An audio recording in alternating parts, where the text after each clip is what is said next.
everyone, to the R.E.S.T podcast, where our goal is to help each and every one of you displace confusion, chaos, and dis-ease in order to heal and find significance in life. For this episode, Virginia and I are going to be having a candid conversation about reconciling conflict and COVID. Virginia, I know that recently you've gone through a series of events that make this topic very personal for you. So would you mind sharing about that? I'd be happy to. Good afternoon. We're losing our voice. I'm losing my voice. Oh, dear. And I'm so happy to be here today. I think this topic is close to my heart for a number of reasons. We are discussing, and we've been discussing, the hungers that compel us, that drive us. And I think in discussing these polarizing topics, it can become very confusing. Mm-hmm. Chaos can quickly ensue. Yeah. Dis-ease within people, among people, between people, within organizations. It just can be so polarizing. And the only reason I mentioned the theme that we've been following in the context of this discussion is that people don't realize it, but when they take a stance for or against something, it's usually driven. They usually feel compelled by something profound. And there's 9 fundamental hungers that drive us, right? The hunger for intimacy, the hunger for happiness, the hunger for contentment, the hunger for justice, the hunger for control, the hunger for respect, truth, achievement, and pleasure. And in the final episode that we'll be recording soon, I know we're going to discuss those with the author of the book, Soul Hunger, which I had the pleasure of endorsing a few years back. And I'll tell you, Natalie, and you know this because you work so closely with me, but I have found it to be such a valuable resource for me and certainly for those I serve in helping them determine and understand what compels them to think the way they do, to act the way they do, to make the decisions they do. Right. COVID is a very accessible topic we can discuss that has become polarizing. To be vaccinated or not be vaccinated. It is a decision of conscience. Everyone must do their due diligence. Yeah, especially with all of the misinformation out there. Right. So instead of discussing the topic through conventional means, I thought I would discuss it in the context of this banner that we've introduced, which is understanding the hungers that compel us, the hungers that drive us, in reconciling confusion, chaos, and disease. And this topic, I thought, would be one that was relevant and people could immediately put to use. So instead of discussing it from a political standpoint, I thought it would be valuable to discuss it in the context of individual self-government. Yeah. Then all the political confusion, chaos, and dis-ease, and all the noise that is being generated by that will slowly begin to diminish. But as you know, Natalie, COVID hit home. Yeah. And my husband's a real tough guy. He's very competitive. He's very athletic, and he's been relatively healthy most of his life. And you've been married for how long? Almost 40 years. Wow. No, 40 years. We've been married 40 years. Your anniversary was like a week or so ago, right? Yes. Yeah. Do you know, well, I have a story about that. It's kind of fun. But yes, we've been married 40 years. We have 6 children, 5 living. And as you know, Natalie, the day after Father's Day, he became very ill. He wasn't well. And he stayed away from me and encouraged me not to come near him because he knows the patient and client load that I have. And he was concerned that we didn't want to make anybody sick. Right. And so for about 7-8 days, I was noticing that he wasn't getting better. Yeah. And I gave him an ultimatum. Drive yourself immediately to the walk-in clinic or I'm going to go get you. So within minutes, he got in the car. He drove in. They were expecting him. I called and described all the symptoms. And in fact, we discovered that he had COVID. And almost immediately, the decline escalated. And my son, our youngest son, decided he needed to come and be with Dad and that I shouldn't get anywhere near him, and neither should his siblings. They all talked among themselves and decided that that was the prudent thing to do. So we went right into protocol mode, and thank God I have amazing friends that are colleagues and functional and conventional medicine practitioners. And so we immediately got on the hydrochloroquine and ivermectin, zinc, vitamin D, nebulizer, protocols that are out there all over the internet. And we immediately went to task. We found out, I think, at 8:30. By 11 o'clock, we were administering everything in massive doses as prescribed. And it was too late. And for a period of about 5 days, we thought we were going to lose him. He thought he was going to die. And I've never in 40 years seen Ray in that state.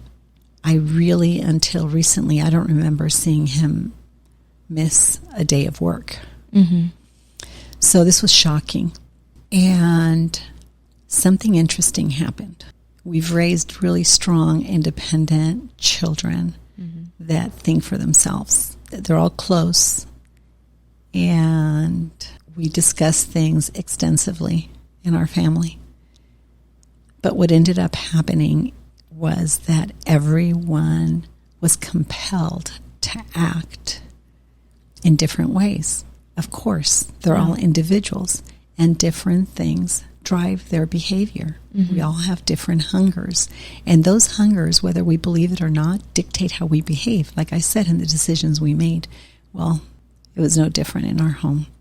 It became painfully clear that the following day, because it was 11 o'clock at night, right? So by the following day, I'd say the afternoon of the following day, there was a lot of confusion and chaos and dis-ease about who was in charge. Nobody's exceptionally controlling or demanding, but they're all opinionated. And I'd realized that something significant had happened.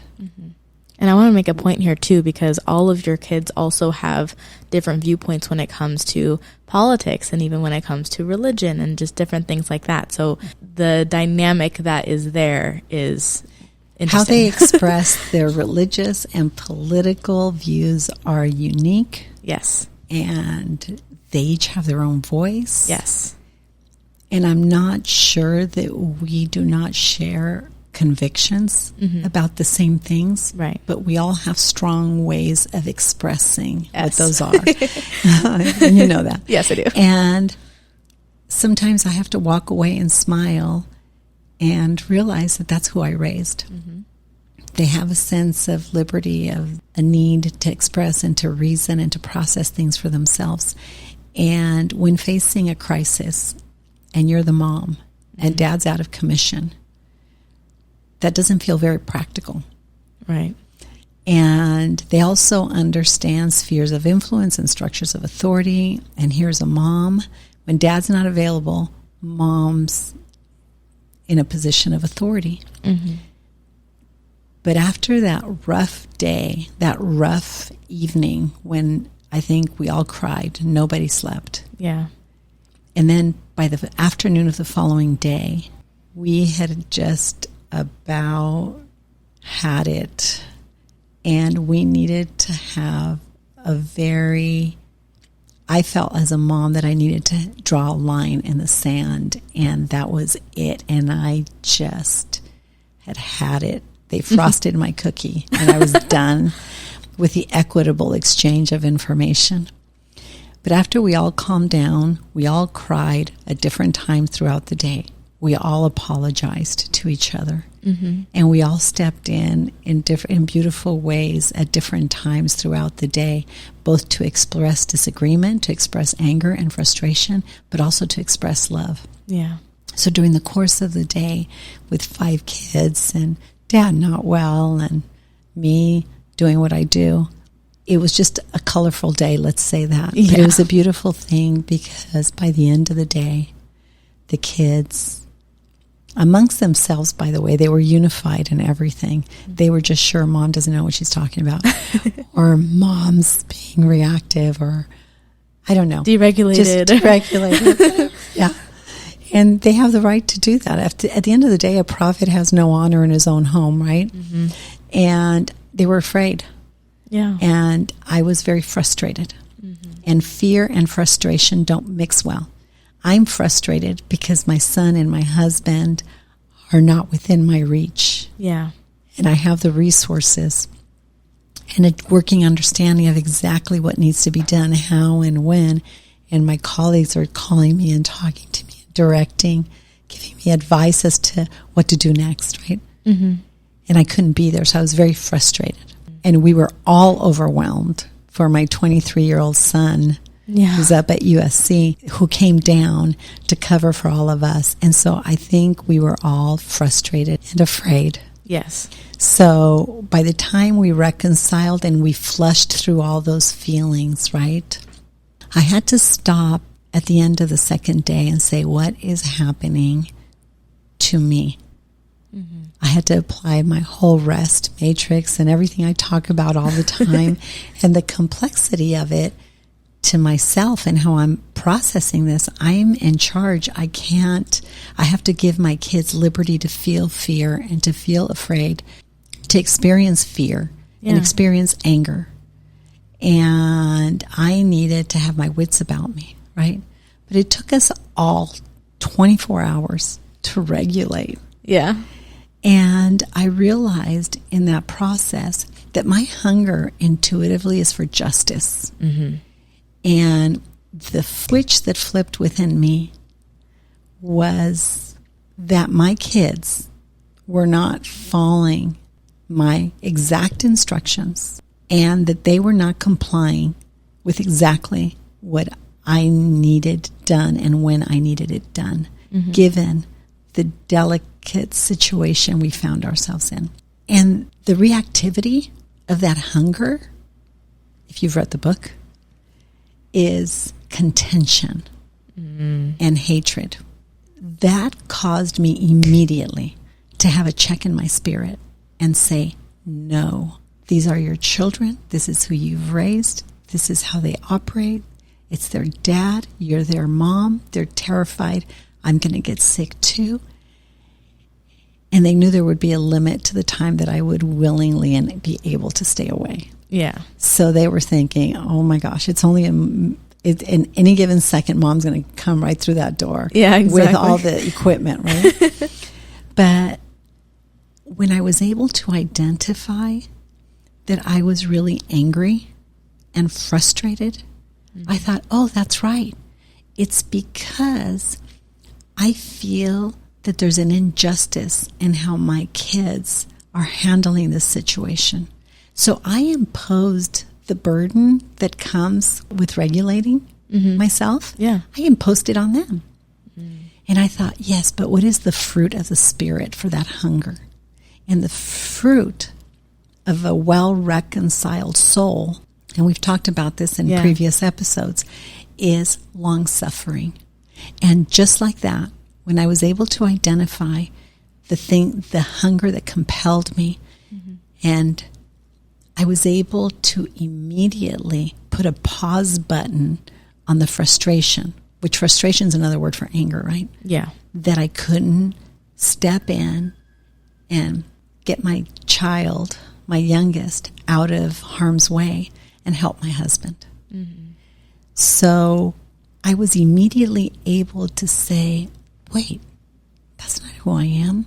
That's letting my central nervous system and my anatomy, my constitution react in this situation, and I'm hurting people I love. And that is a displacement of anger. It's misplaced.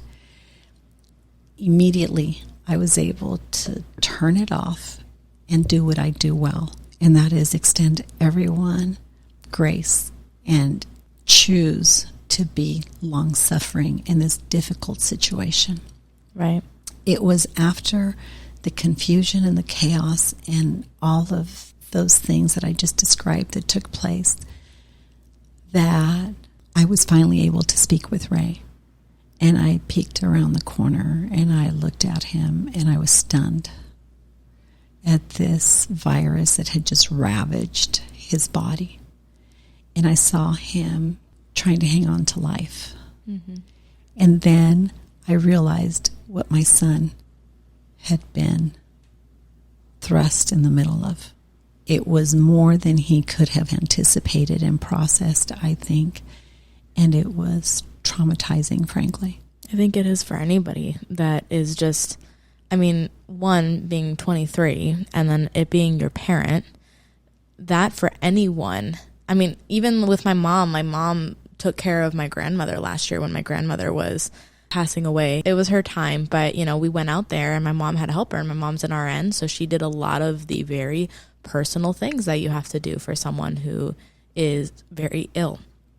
And even her being a trained RN and having done that for over 40 years, the fact that it was her parent hit her in such a different way. And I'm sure for your son as well, you know, yeah, of course, like there's no way that you can be prepared for something like that. You can't. And it's really beautiful. I know your mom, of course. Yeah. And her hunger is for intimacy. As is mine. That's right. Mm-hmm. And her hunger for intimacy, and she is an incredible human being. Mm-hmm. But when you're operating in the spirit, because you have time to transition into the trauma, you have time to transition and deal with that loss. And there's a lot of reasonable things that cause you to think, okay, this is the sunset of my mom's life. Mm-hmm. But the hunger for intimacy, when a person's operating in the highest calling of their conscience and their spirit, is love. Yeah. And she is the most loving, kind, tender, sweet person I know. Yep. So it's a wonderful thing.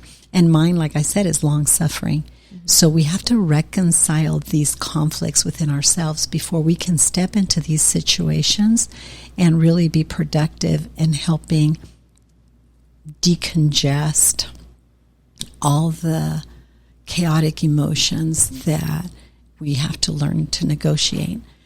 And the thing that I think, when I reconciled what was happening inside of me, mm-hmm.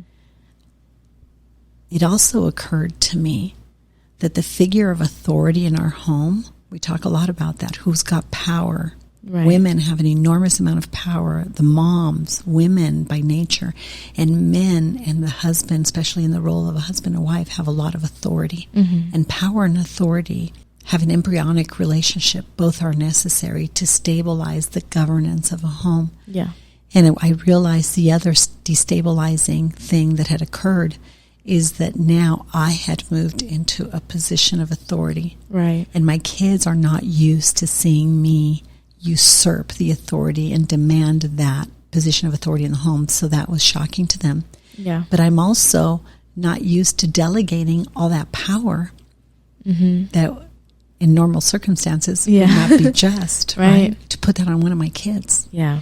But once I reconciled that the authority figure had shifted and that I had moved up into this position of authority, then who had the power? The youngest among us had mm-hmm. the power. And so it was a wonderful thing to call him and say, whether Dad lives or dies, it is not on your watch. Mm-hmm.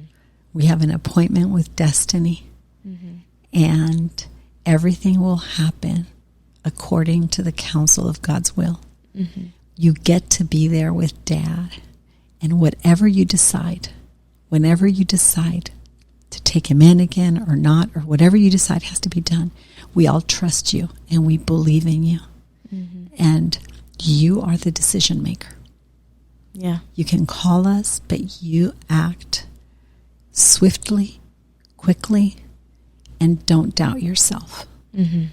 But it took me a little bit of time to deal with my own frustration and my the frustration with the injustice of everything that was happening, and how, and to extend grace to all my kids who are now adults, right? Yeah. That they felt like they needed to get in there and make decisions. And it was a wonderful opportunity for growth. Yeah. And of course, by the grace of God, we're on the other side of this. And yes, Ray is okay. He's becoming again, we're hoping, and we're dealing with other things as a consequence of the brutality of COVID. I know you were going to ask me something. I was. It's actually in regards to the fruit of the Spirit, long suffering. Because I think when you hear long suffering, you go, that sounds awful. I don't want to long suffer. So I wanted to ask you, what one, like, okay, I guess this is maybe a ridiculous question, but what does that look like for one? And then also, how is that a fruit of the Spirit? I think for me, I don't want to get technical and give textbook examples of anything. Not at all. Yeah. But for me, to be long-suffering means to extend, to receive the grace of God. Ray said something really powerful that I'm never going to forget, with tears in his eyes. He said, I begged God for my life. And I just didn't want to leave my family. For 5 days, he just wanted to live and asked God to help him endure this unthinkable pain that COVID just leaves behind. Yeah. It is just, it doesn't even leave it behind. It's like a grenade or something that goes off in your body. It's just unbelievable. And it doesn't stop. Yeah. And it doesn't stop. Everything hurt. And of course your lungs collapse and all this other stuff. Mm-hmm. Or they're in peril of collapsing. And it's just it's a horrific virus. But he talked about how he spoke to God and had these encounters with God and fought for his life for us. Yeah. And grace, he said, grace is there for the taking. It's like continuously being showered upon us. But he said, I learned through that experience that you have to take it. You have to accept it. You have to receive it. So in this dark place that he was in for a period of a very serious, long, brutal 5 days, he had this intimate encounter. And he's such a capable, sufficient person. Mm-hmm. And he's always taken such good care of our family. And he's been faithful and committed and a loving father and just a very hardworking man. Yeah. So this was a real awakening for him. Mm-hmm. But when he was on the other side of this, just the realization that grace is there for the taking. When we can embrace the gift of grace, which is unmerited favor, that means we begin to see the value, the intrinsic value that there is in our common humanity. Right? Yeah. Then we can learn to extend each other mercy. Right. So for me, to live in that place of long suffering, and rest is the product of that, really. Yeah. Is really coming into an understanding of this thing, that we're living in an era of grace. That's unmerited favor, that something sustains my life independent of my will. And it's this beautiful thing that somehow sustains me in the world I live in. So it's literally like walking through a tribulation with grace, almost like supernatural grace. You know what? It's like being in a bubble almost. Yeah. And you see and you feel and you experience things, but somehow nothing really quite sticks. I have seen that with you personally for like the last year and a half, because I swear, like, there has been so much that has happened since I have met you. And I swear, it is exactly that. That makes so much sense when you talk about like just things happening and not really like sticking to you, and you're like a duck, like the water just falls off your back, like you just keep going. You're just, yeah, it's that's amazing. What God made us all for. And if we can understand these principles of grace, then we can extend each other mercy. And to extend mercy is to overlook an offense. Right. Right. And we all have the ability to, we all have the ability and the spiritual gift of long suffering. It's just when we talk 100%. about it in regards to soul hungers, it's just that when, like, for example, for me, having the soul hunger of intimacy and relationships, my spiritual gift, my strongest one, is love, but I can still exercise all of the other spiritual gifts. So for anyone else listening to this, you do have a very specific spiritual gift, but you also have the capability to exercise the others in your life. And in different seasons of life, different things compel us. Exactly. Right? We're going to do a podcast in the future where we talk about the stories that explain us. Yes. And I'm going to talk about the evolution of rest and how we got here. Mm-hmm. And you're absolutely right.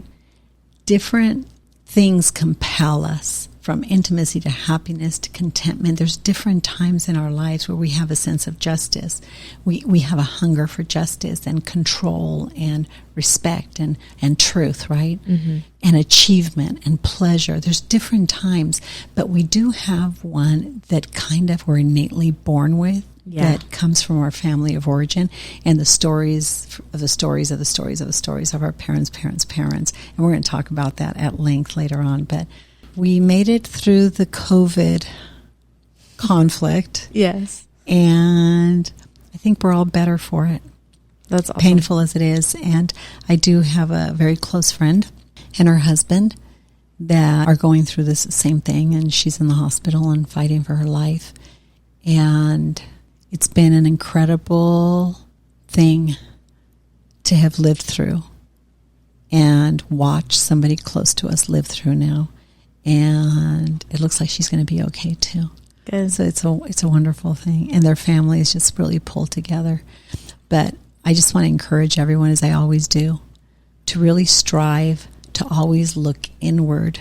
When reconciling conflict becomes necessary, whether it's a political conflict, an economic conflict, a personal conflict, an institutional conflict, it doesn't matter.